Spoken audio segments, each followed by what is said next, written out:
ডিমের খোসা দিয়ে দারুণ একটা রেসিপি দেখাবো এখন। ইনশাল্লাহ পুরো রেসিপিটা দেখলে সবার কাছে অনেক বেশি ভালো লাগবে। সম্পূর্ণ ভিডিওটা দেখার অনুরোধ রইল। আর ভিডিওটা দেখে ভালো লেগে গেলে কিন্তু একটা শেয়ার দিয়ে দিবেন। আর কে কোন জায়গা থেকে দেখছেন অবশ্যই কমেন্ট করে জানাবেন। সবার বাসায় প্রচুর পরিমাণে ডিম লাগে। ডিম তো হচ্ছে আমাদের উপকারী বন্ধু। ডিম ছাড়া তো একটা দিনও কল্পনা করা যায় না, এত ডিম খাওয়া হয় বাসায়। তো খোসাগুলো বেশ কিছুদিন জমালেই অনেক খোসা হয়ে যায়। আমি বারান্দায় যেখানে রোদ আসে সেখানে খোসাগুলো জমা করেছি। তো অনেকগুলা খোসা হয়ে যাওয়ার পর আমি এই ডিমের খোসাগুলোকে চুলায় একটা বড় পাত্র বসিয়ে দিয়ে তার মধ্যে পানি দিয়েছি। পানির উপরে খোসাগুলো দিয়ে চুলাটা জ্বালিয়ে দিয়েছি। খোসাগুলো যেন ডুবে থাকে এজন্য ভালো করে খোসাগুলো ভেঙে দিলাম। আর তার জন্য আমি শিলনোড়া ব্যবহার করেছি। প্রথমে হাত দিয়েই করতে চেয়েছিলাম, পরে মনে হলো শিলনোড়া দিয়ে অনেক সহজে হয়ে যাবে, তাই ওটা দিয়ে করে নিয়েছি। ইজিলি হয়ে গেছে।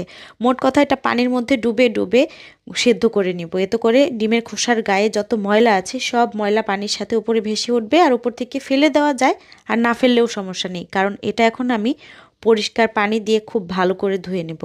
মোট কথা আমি এটা বেশ খানিকটা সময় ধরে ফুটিয়ে নিয়েছি, প্রায় 20 মিনিটের মতো হবে। ভালো করে বলক উঠে যখন সব ময়লাগুলো ডিমের খোসার ভেসে উপরে উঠে এসেছে, তখন আমি এটা চুলা থেকে নামিয়ে একদম ট্যাপের পানি ছেড়ে তারপরে খুব ভালোভাবে নেড়ে চেড়ে ধুয়ে নিচ্ছি। ভালো করে ধোয়া হয়ে গেলে উপর থেকে ভেসে ভেসে সব ময়লাগুলো যখন চলে গিয়েছে, তখন আমি এগুলোকে একটা স্ট্রেনারের মধ্যে বা একটা চালনির মধ্যে ঢেলে নিলাম। পানিটা খুব ভালো করে ঝরিয়ে নিয়েছি। এখন যে পাত্রে এটা আমি ফুটিয়েছিলাম সেই পাত্রের মধ্যে আবার ঢেলে নিলাম। এর মধ্যে এখন আর কিন্তু পানি নাই, হালকা একটু একটু ভেজা ভেজা তো অবশ্যই আছে। তো এই পানিটাকে চুলার আঁচ জ্বালিয়ে এখন টানিয়ে নিচ্ছি। টানিয়ে নেওয়ার পর একটু পরপর নেড়ে দিয়েছি। অনবরত যে দাঁড়িয়ে থেকে নেড়েছি এরকম না, এটা আমি জাল কমিয়ে রেখে দিয়েছি, একটু পরপর এসে নেড়ে দিয়েছি, আবার কমিয়ে রেখে দিয়েছি। তো এরকম করতে করতে গায়ের পানি টেনে যখন এটা একদম মচমচা টাইপের হয়ে গেছে, এটা কিন্তু খুব গরম হয়, দেখলে বোঝা যায় না। তো এরকম ঝরঝরে করে একদম ভাজা ভাজা হয়ে যাওয়ার পরে চুলার আঁচটা বন্ধ করে দিয়েছি।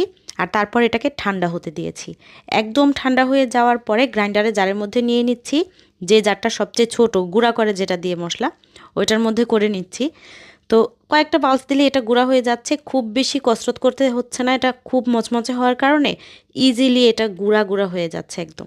তো দেখলে যত কঠিন মনে হয় কাজটা অত কঠিন না। আমার এটা করতে মনে হয় 5 মিনিটও লাগে নাই। যাদের ঘরে ব্লেন্ডার বা গ্রাইন্ডার নাই তারা অবশ্যই এটা পাটায় বেটে নিতে পারবে, এতে করে পাটাটাও ধারালো হয়ে যাবে। এখন এই গুঁড়াটা চাইলে গাছের সার হিসাবে ব্যবহার করা যাবে, তবে আমি যেহেতু অন্য কাজে ব্যবহার করব তাই একটু চেলে নিচ্ছি। যদিও এটা গ্রাইন্ডারের মধ্যে গুঁড়া করার কারণে খুব ভালো গুঁড়া হয়েছে, একদমই কিন্তু মিহি হয়ে গেছে। তারপরেও হাতে যদি খোঁচা টোচা লাগে সেফটির জন্য আমি এটাকে খুব ভালো করে চেলে নিচ্ছি। সবগুলো ডিমের খোসা আমার গুঁড়া করে নেওয়ার পরে এর মধ্যে আমি আরেকটা জিনিস অ্যাড করছি, ভিম ডিশওয়াশ পাউডার। এই পাউডারটার ফ্লেভারটা অনেক সুন্দর, একদম ভিম লিকুইডের গ্রানটাই আসে, খুব ভালো লাগে। তবে ডিশওয়াশ পাউডার হাতের কাছে না থাকলে সার্ফ এক্সেল বা রিন পাউডার, যে কাপড় ধোয়ার সাবান আছে, গুঁড়া সাবান যেটা, ওই গুঁড়া সাবান ব্যবহার করেও কিন্তু এই কাজটা চালানো যাবে।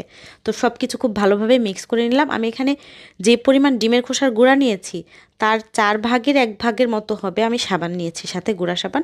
তো এটাকে কৌটা ভরে রেখে দিলাম। এখন কৌটা খুলে যখন যতটুকু লাগবে থালা বাসন ধোয়ার জন্য ততটুকু বের করে নিলেই হবে।